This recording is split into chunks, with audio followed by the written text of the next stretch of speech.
ورحمة الله وبركاته. ازيكم يا شباب، عاملين ايه؟ وحشتوني. فيديو جديد. بصراحة انا ما كنتش هصور اصلا، تعبان جدا ومنطفي وفاقد الشغف ومش قادر اعمل اي حاجة.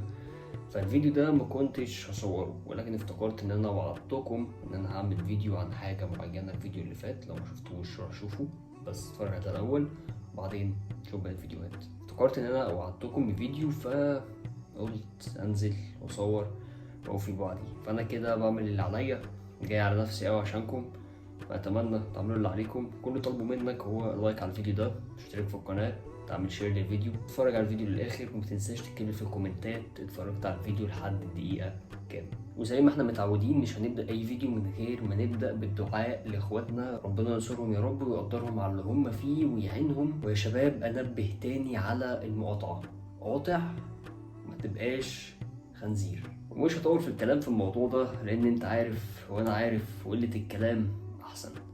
فيلا بينا نشوف عندنا ايه النهارده.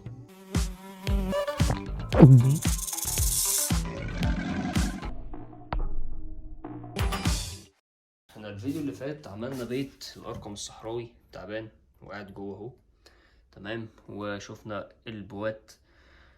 ولكن في حاجة كانت ناقصة. الفيديو اللي فات اتعلمنا ازاي نربي التعابين، ولكن ما اكلناش التعابين. يعني قلت لك التعبان بياكل فئران والكلام ده كله، ولكن ما عملتش ده في الفيديو. بس طبعا لو انت متابعني على انستجرام او متابعني على تيك توك او اي منصة تانية، فانت اكيد شفت الفيديو بتاع التأكيل اللي وريتك ازاي التعابين بتاكل فيها فئران.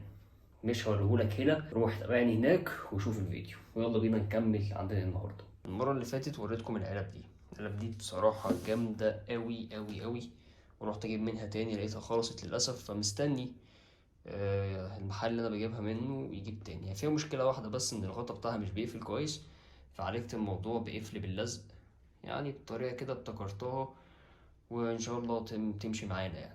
وجبت كمان علب زي دي، بصراحة لقيتها جامدة أوي، تمام، قلت أجيبها وأجربها. حطيت فيه واحدة منهم جوه، والتانية بفكر اخليها للعناكب، واحتمال احط فيها الناندو تريبيبي واللي هو البرازيليان جاينت بلاند ترانشولا. هو جوه هنا مش باين قوي، ولكن ده كده كده ولد، فهو ايه، احطه في اي علبة اي كلام مش مهم. دي الفيتاليس كروماتوس بتاعتنا، كتكوتة بتاكل دلوقتي.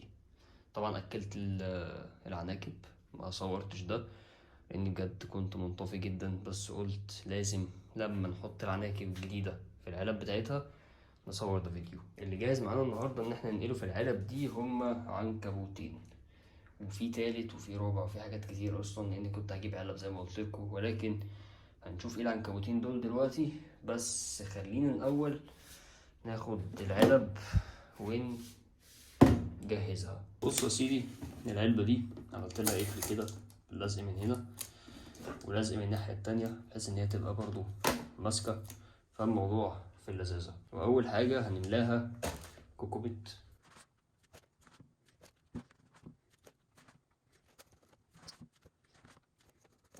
وبعدين هضيف أنا حتة اللحاق دي كورك بورك هنا في الزاوية بالشكل ده، وأثبتها كويس. وعلبة صغيرة زي كده هحطها كطبق مية في الركن التاني كده اهو. كده حرفيا الانكلوجر خلص معانا، وهنملى طبق المية. ولكن في حاجة كمان ممكن نعملها. مبدئيا دي ازازة مية قديمة، تمام، بملاها مية من الحنفية عادي علشان نست المقاطعة ومحدش يشتري مية معدنية مقاطعة. اجيب شوية كوكو واسك زي كده وارشهم في الاركان، بيكون شكله حلو اوي بصراحة. وبرضو ممكن نجيب زرع صناعي زي كده، بلاش دي كبيرة اوي، يعني فرع صغير كده نرشقه هنا او هنا، اي حاجة تدي ايه مظهر جمالي. خلاص كده كده كل ده هيتملى بشبك، لان الحاجة اللي هحطها هنا بتعمل شبك كتير جدا. ويلا بينا بقى. بص المفاجأة دي، النوع ده جامد جدا، هقول لك عليه كمان شوية. اتمنى ما تكونش شرسة اني لسه معرفش شخصيتها ايه. واو ما شاء الله. واعتقد ان انا اسأت التقدير وان العلبة دي صغيرة عليها. بجد العلبة طلعت صغيرة جدا. ده يا جماعة عنكبوت الجرين بودل بلو، وبيتم اختصارها ل3 حروف وهما GBB. الGBB ترانشولا نيو وورلد، عالم جديد، ولكنها فيها كتير قوي من صفات ترانشولات العالم القديم، وبتعمل ويب بطريقة بشعة جدا وشرسة وسمها قوي وحاجة آخر جمدان. وزي ما انت شايف أصلا حجمها ما شاء الله عليه كبير، والعلبة دي طلعت صغيرة عليها، ولكن هنسيبها فيها مؤقتا لحد ما نشوف نعمل لها انكلوجر كبير. الموضوع ده بيتميز ان هو عصبي جدا، ولكن خليني اجرب ان انا اهندلها ونشوف بتقول ايه. بسم الله. ما شاء الله على الجمال. بس يا جماعة ترانشولا بجد من اجمل الترانشولات اللي ممكن تشوفها في حياتك، كلون وكسلوك. عايز اقولك ان لونها اصلا باهت جدا، شكلها بريمولت، ولكن لا، خلينا ننزلها علشان انا حاسس بمخاطرة في الموضوع. بدأت تتنشن. لازم دايما تكون عارف العنكبوت معاك مرتاح ولا لأ، تكون متوقع حركاته وتبقى عارف هل هو اصلا كده يعني مرتاح ولا هتنشن وهتهاجم. نفتح دي كده ونقفل الانكلوجر عليها.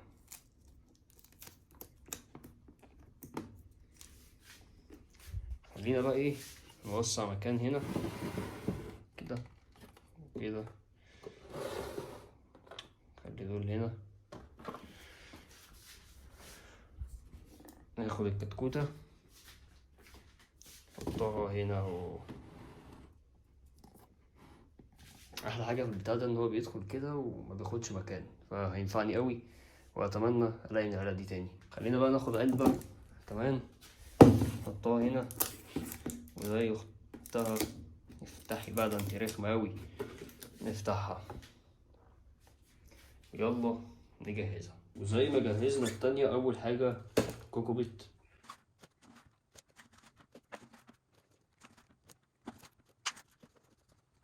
ومعايا هنا حتة من قشرة جوز هند، نحطها كده كمخبأ ونحفر تحتها. وشوية كوكو هاسك. المرة دي طبق مية صغير لأن العنكبوت اللي هنا بجد صغنن. ومعانا هنا الوايت ني ترانشولا. العنكبوت ده من العناكب الجميلة جدا اللي ممكن تربيها، وبرضه بيوصل لأحجام عملاقة. خلينا نحطها في الانكلوجر.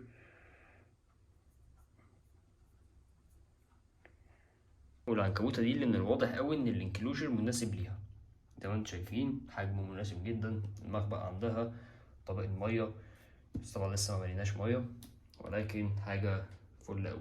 والله يا جماعة تربية العناكب بسيطة جدا ومش معقدة، تجهيزاتها سهلة ومش مكلفة، ولكن في ناس بتحب تعقد الموضوع. احنا معانا هنا عنكبوت ممكن ننقله، ولكن مش عارف بصراحة هنقله ولا لأ، لأنه مرتاح جدا في العلبة الحالية. وهو الستريت هورنت بابون ترانشولا. زي ما انت شايف عنكبوت عنده قرن. العنكبوت ده بقى من العناكب المميزة قوي اللي أنا شخصيا بحبها جدا. متخيل إن أنت عندك عنكبوت وعنده قرن؟ طبعا هي عيلة كبيرة جدا، ولكن الستريت هوردد من أكتر الحاجات اللي في العيلة دي اللي أنا بحبها. كلهم عندهم قرون، ولكن ده مميز قوي قوي قوي. أظن إن الزاوية دي ممكن تبقى شايف القرن واضح قوي. العنكبوت ده لما بيدافع عن نفسه بيطلع صوت غريب جدا، اسمع كده.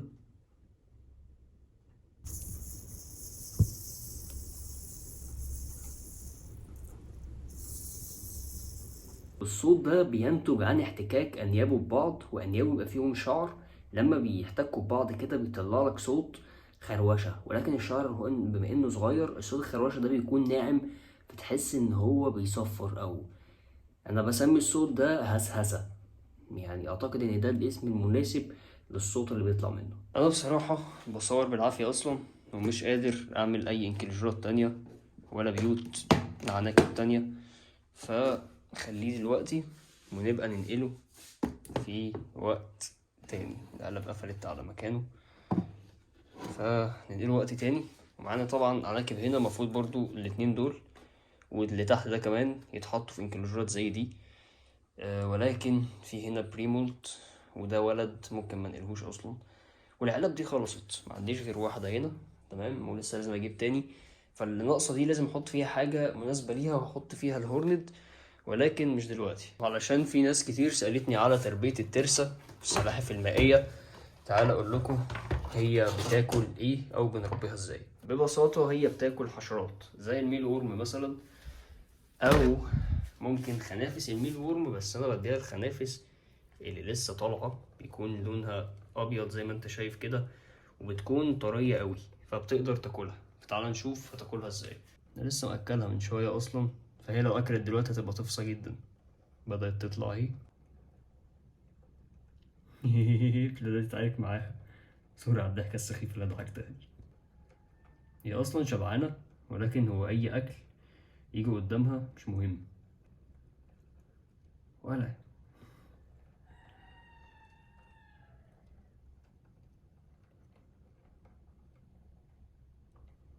بالنسبة لظروف التربية محتاجة مكان واسع، مية وجزيرة، إنها بتحب تعوم، والمية لازم تكون بارتفاع كويس، وطبعا الارتفاع ده أقل جدا، في مية اتبخرت ولكن لازم أزودها تاني. محتاجة تعوم في المية، وفي نفس الوقت تطلع على جزيرة ترتاح عليها. وأهم حاجة تكون المية نضيفة، مفيهاش أي نسبة كلور، مفيهاش أي مواد كيميائية، وتكون فيها دورة بيولوجية عشان تتنضف دايما، ولازم فلتر في المية، وحاجة أشبه بتربية السمك. فما تعتمدش اللي أنا عامله دلوقتي ده، لأن ده شكل مؤقت. وزي ما قلت لكم أنا عندي حوض هنا المفروض أجهزه لها بدورة بيولوجية كاملة، وإن شاء الله أعمل لها حاجة زي إيكو سيستم باذن الله. ادعوا لي ربنا يوفقني في الموضوع ده، لانه هم كبير قوي حطيته انا فوق دماغي.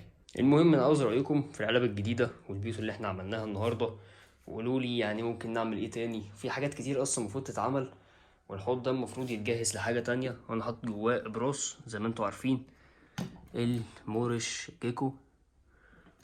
ولكن بصراحه زهقت منهم، انهم دايما مستخبين اصلا، فبفكر اجهز الحوض لحاجه تانية. طبعا في حاجات جايه، وفي راك اصلا المفروض يتجهز برضه الحاجات، ولكن انا ما بقيتش قادر اعمل حاجه، منطفي جدا جدا جدا. فبجد محتاج تشجيعكم، ومش تشجيع كلام، محتاج افعال، محتاجكم تقفوا جنبي في الشير واللايك والكلام ده كله. وده كان فيديو بسيط جدا، ما عملناش اي حاجه تقريبا.